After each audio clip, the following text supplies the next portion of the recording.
What's going on? It's the RapNerd, and I just got out of seeing I Know What You Did Last Summer, the requel slash reboot to the franchise. And honestly, the story is very similar, if not the same, as the original one in '97, but we just have a whole new cast here. And I don't want to give too much about that because I feel like while they do retell the story, they change some things around to make it a lot more interesting. So it's not like just a full-on retelling of the same story. And I really do like that because this whole time I really had no idea who the killer was. And it's even different in the sense of like what these young adults do at the beginning of the film that changes the moral compass of what's happening, and I really like that as well.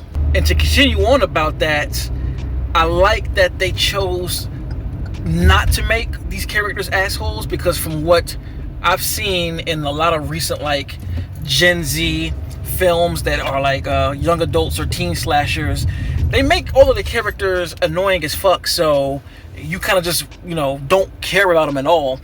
And I think that that's a detriment when movies do that, but unless it serves the story as it's supposed to, kind of like how Clown in the Cornfield was. That movie made these characters that designed to help fuel the overarching story about what they were trying to present.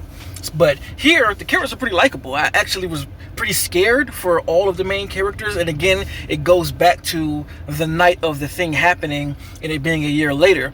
It really wasn't their fault for this happening. It wasn't really as a malicious thing that happened like the first movie. And I gotta call out one small thing that I always find funny, right?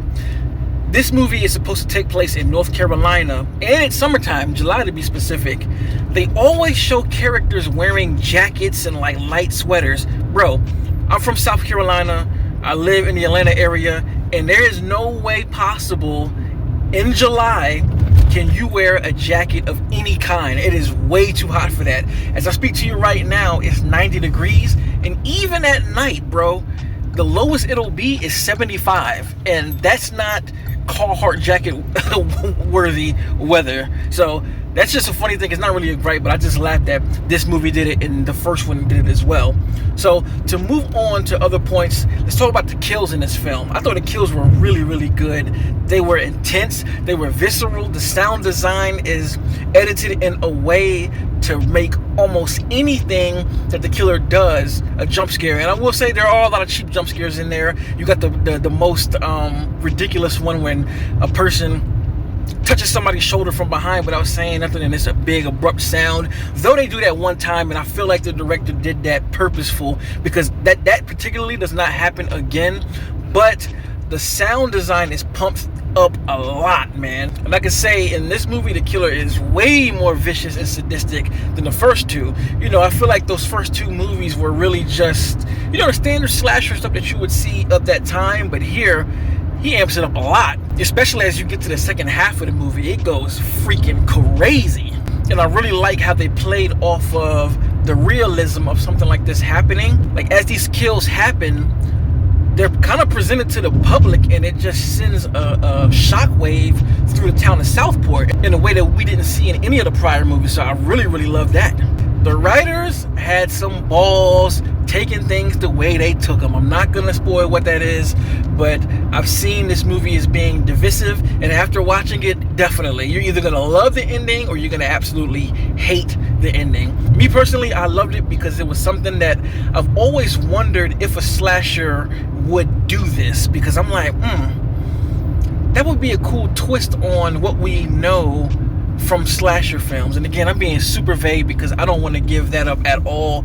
And I was grinning ear to ear when they did this thing, and I was like, holy shit, they actually did it. And I know some people are going to hate this, and even though that thing is a bit head scratching when you think about it, but I just enjoy having the nads to really go for it and not apologize or try to make it anything other than what it was. So all in all, I love this movie. This was an enjoyable, entertaining time, and that's all I wanted from a film like this. Slashers are my favorite genre, and this will be yet another one that will join my summer and 4th of July horror film watch list. And definitely stay for the mid-credit scenes. You definitely want to see that, because it made me smile again. So if you've seen I Know What You Did Last Summer, let me know in the comments what you thought about the movie. Did you like it? Did you love it?